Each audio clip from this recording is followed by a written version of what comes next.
At dawn, you have no name. You have a price. The man who owns you calls it the law. In Rome, a slave is not a person. A slave is a thing, res, a possession that breathes. You can be bought, sold, lent, inherited. A writer of the age, Varro, sorts a farm into three kinds of tool: the silent tool, the cart, the tool that lows, the ox, and the tool that speaks. That last one is you. But here is the strange part. There is no single face of the slave, no tribe, no color, only a status.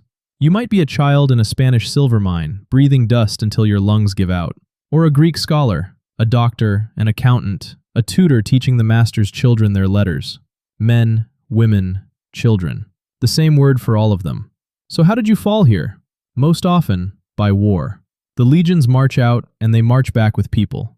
Caesar's campaigns in Gaul flood the markets with the conquered. Some of you were simply born to it.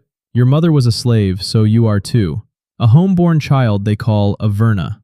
Some were seized by pirates and sold on the island of Delos, where they said a single market could swallow 10,000 bodies between sunrise and sunset. Merchant, sail in, unload your ship. Everything is already sold. Some were babies left on a refuse heap at birth, picked up by a stranger who raised them as property. And some were free men at dawn and condemned by a judge by dusk, to the mines or the arena. Now, your day. If you are lucky, your cage is gilded, a townhouse. You cook, you write, you carry the keys.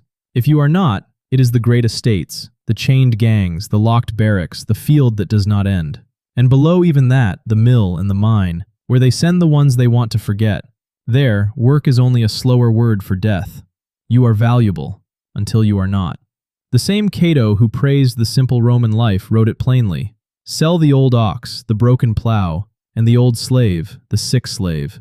Use them up, then sell what is left. And cruelty needs no reason. One Roman, Vettius Pollio, kept man-eating eels in a pool, and threw to them the slaves who angered him. One night a boy broke a crystal cup and fell to his knees, and by chance the Emperor Augustus was dining there. Augustus was so horrified he had every glass in the house smashed, and the pool filled in. A few minds flickered. The philosopher Seneca wrote of slaves, "They are slaves. No, they are men." He asked masters to be gentle. He never once asked Rome to stop, because no one imagined stopping. Owning people was ordinary, for the senator and the shopkeeper alike. Even freed slaves bought slaves of their own, and some pushed back. Spartacus and 70,000 rose and lost. 6,000 were crucified along a single road into Rome, set at intervals so that every traveler would read the warning, milestone after milestone. But Rome left one door ajar. Save your coins, your peculium, win your master's favor, and one day you might be freed, handed the soft felt cap of the liberated, made almost a citizen. Cicero's own secretary, Tiro, was born a slave and died a free man, the inventor of a shorthand Rome would use for centuries. A name, or a price. In Rome, only one of them was ever promised to you.